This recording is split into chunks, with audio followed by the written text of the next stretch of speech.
మహబూబాబాద్ జిల్లాలో లంచాలకు అలవాటు పడిన ఇద్దరు అధికారులు వారికి సహకరించిన ఓ అధికారిని కుమారుడు ఏసీబీ వలకు చిక్కారు.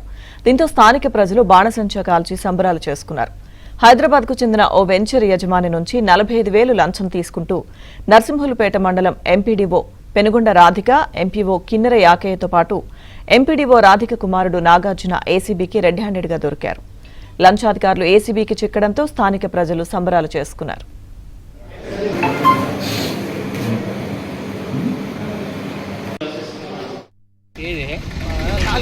గదేనా నాకంటే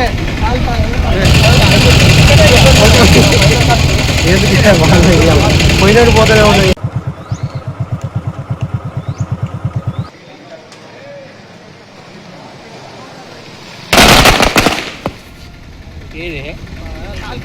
గదేనా నాకంటే